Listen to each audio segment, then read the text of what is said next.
Starting up with the beat.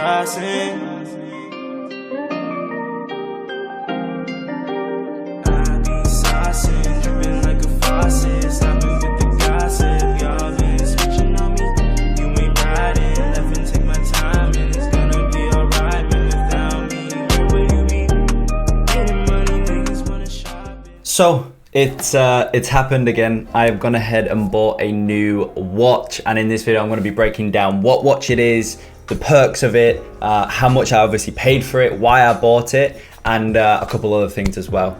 Now, as always, guys, just before we jump into the video, make sure you go ahead, smash the like button and subscribe to the channel. Massively helps out with the YouTube algorithm. And with that being said, let's jump straight into it. So for those of you who don't know me, if you're new to the channel, you've never seen me before, you're like, what do I do? All that type of stuff. My name is Kai Bax, and I actually run a high multiple six-figure e-commerce and info product marketing agency. And I actually also own and run the world's leading e-commerce SMMA education company, which essentially takes somebody from absolutely zero all the way up to around 15 to 20,000 per month. And then we got a higher level one that takes people from around 15 to 20,000 a month all the way up to, 50K a month, 60K a month, and 7 figures with their ecom agency. And so obviously, as you've seen from that little bit of an intro with the B-roll, I have bought a new Rolex Datejust again. I bought my very first Rolex, I think around 2-3 months ago, I think. But yeah, this one's a little bit of a next level up. It's still a Datejust, so it's exactly the same. My first Rolex was a Rolex Wimbledon,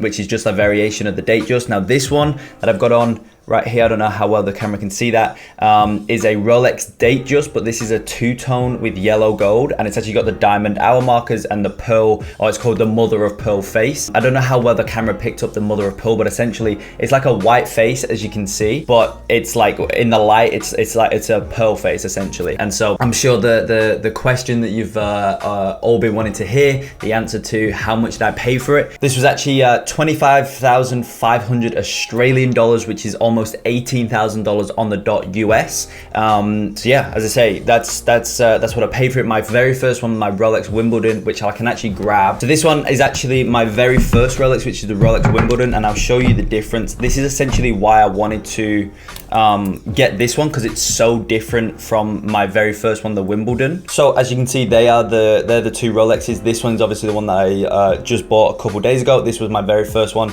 the Rolex Wimbledon, and I just realized that was upside down. I apologize, but yeah, they're the two watches. Now I want to get into a little kind of reason why I bought them and why I don't mind buying expensive watches. So the reason I don't mind buying expensive watches, and this is something that I highly recommend you guys take into account as well, right? So when you buy a car, okay, when you buy a car, you buy it, for example, my Audi A5 that I've bought, not the most flashy car, not the biggest and best car, not even the car that I could actually buy as well. That's well below my means. I did do a video on that, my Audi A5, when I kind of like revealed it and whatnot, and I'll basically tell you in that I pay $1,000 a month for that. Like, I didn't buy it outright, I didn't buy it in cash just because there's literally no need to. But yeah, I pay $1,000 a month for that. Like, literally last month I pulled in like 52,000, I believe, 53,000. So technically I could buy a much higher level car than the one that I've got. I could probably afford comfortably maybe 5-6K a month on a car repayment, but I only pay $1,000. Why is that? Well, it's because cars devalue. Like, I know that that's going to devalue, but I just wanted an okay car, right? But yeah, as soon as you buy a car and you literally drive out of the shop in it, it automatically loses value. Now, this is where watches come into play, right? This is why I buy these types of watches. I've actually got 2 other watches as well. They're tags. So currently, at the point of recording this video, I added it up. I think I've got around 55,000 invested in watches. This one's 25 and a half. This one was 19 and a half, I believe. There's actually a pretty decently sized waiting list, but if you pay slightly higher for this watch, it's a decently sized waiting list. But if you pay, like say, slightly higher, you can actually, get it basically instantly. So that's what I did for that. But yeah, like I say, like I've got like 55,000 in watches right now. But the reason being is because they don't lose value. They hold their value. And the thing is, if you buy the right watch at the right time, you can make a very noticeable amount of money. But if you just, you see a watch, you like it, it's not the most, it may not be the best investment piece, but even at that, they hold their value. Worst thing that will happen is you may lose, like for example, the worst thing that can happen with this watch is I may be able to sell it for 23, 24,000 at the absolute minimum, like bare minimum, right? Whereas, and that's, you know, I can enjoy this though. That's the other thing. I can enjoy this. I can enjoy this one. I can enjoy my others for, you know, the next 5 years, 10 years, 15 years, or even I could sell this next month and just enjoy it for a couple months, right? And that's the beauty of watches, and that's why I don't mind spending 55,000 on watches. And that's been in the last, inside of the last year. So I left school last year, like October time, and so I've spent, you know, as I say, 55,000 within this previous year, because I didn't have any watches when I was at school. I bought all of this after school, so within the year I spent 55,000. But the thing is, I don't look at it as me spending 55,000. What I look at it as is just simply moving money from my bank account into something else. I don't look at it as actually spending it, because I know if everything failed tomorrow and I needed money, I know worst case scenario, I could probably get 50,000 for my watches, right? 50K, worst case scenario, but probably potentially, I've not actually had a look, like seeing where they are in graphs and whatnot, and how much they're valued at now, but I would probably say I'd get my 55 back, and I've enjoyed it for a year or a couple months with these ones, right? And that's the beauty of buying watches, and that's what you got to start to realize when you do come into money, start making money with your agency, you start making like residual income and whatnot. You got to remember those things. You don't want to just start unnecessarily spending money, because that's how you know, start to lose money quite significantly, right? If you start going out and buying cars and buying this and buying that, like you will end up losing a lot of money. Whereas watches, you don't lose much money on them, and it is very, very hard for you to lose a significant amount of money. You know, as long as you have a good upkeep on them, you know, they'll sell for the same amount, if not more, as I mentioned before, if you buy the right one at the right time. So that's a little bit of a backstory, if you like, as to why I've bought, as I say spent, but I don't really see it as spending it. I've just moved it, but you know, technically why I've spent 55,000 in the last year alone on watches. And honestly, it's also kind of a testament as to just what's achievable when you build an agency and what an agency can do for you. As I mentioned to you before, like October last year, I've basically coming up for a year on the dot. Today's the 28th of September, almost a year on the dot. I've left school, and I went at school. I was doing okay with my agency. I was probably doing, you know, maybe 3, 4, 5, 6, 7K a month roughly. But then as soon as I left school, like you can see it on my stripe, when you go to like all and you see like the whole entire year, you can see it on my stripe. Like at school I was doing like maybe 3, 4, 5K probably actually a month at school, so it was okay. And then as soon as I left school, you can just see the income shoot up, and it's just, as I mentioned, it's just a testament as to what an agency can do. And I hope this video, you know, I don't want it to come across as like I'm flexing or I'm trying to like show off or anything like that. Like it's really not why I do those types of videos. It's like this video, the other video that I did when I bought my Rolex, my other watches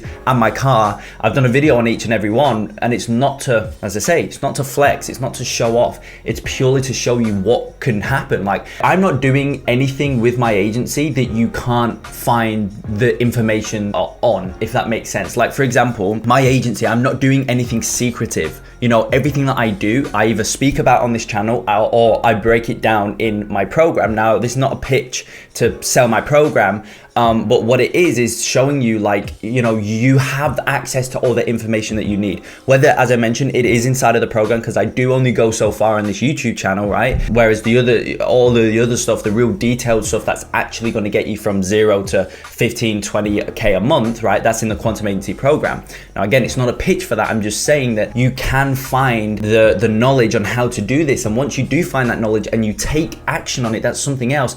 If you know, for example, sign up to the Quantum Agency program, you enroll into the program. If you, for example, enroll into the Quantum Agency program, or you watch all the YouTube videos that you can find, you know, or on my channel, for example, or you enroll into another program or whatever, if you just simply do that and you don't take action, then you're not going to get any results. No matter what you know, you won't get any results. If you and I've had multiple messages from people saying they've got their first 1 client, 3 clients, 4 clients, 5 clients just from my YouTube channel. And those are the people that have gone through my YouTube channel, they've watched the videos, they've absorbed the knowledge, but then they've gone ahead and applied it. They've actually implemented on it. So that's kind of the biggest thing that I wanted you to take away, is just seriously take away from this video is to take action on the knowledge that you already have. And if you don't have the adequate knowledge, you don't know the best methods to get clients for your agency, to do all this stuff, to get results for your e-com clients and whatnot, then you need to take action on getting the knowledge. Then once you've got the knowledge, don't stop there. Then you need to action on the knowledge, which is what's going to actually get you to where you want to go. And as I say, I'm a real pure testament to that. I don't know, or as I said before, I'm not doing anything secretive. I'm not doing anything revolutionary with my agency. I'm just absorbing knowledge and I'm actioning on it. And that's what I've been doing for the past year. And that's how I've literally gone from, as I say, 3, 4, 5K a month, all the way up to last month, having the biggest month yet at 52, 53,000 in 30 days, 31 days, whatever the month was, right? And it's just what can happen. And yeah, as I say, I hope this video, you know, it shows you and it motivates you as to what can happen and what's achievable, really. And yeah, with that being said, go ahead, smash the like button, subscribe to the channel, and I will see you in the next video that will actually provide you with actionable things on how you can start and scale your e-commerce SMMA, which is what this is, obviously, as you guys know, this entire channel is based around. So with that being said, I will see you then.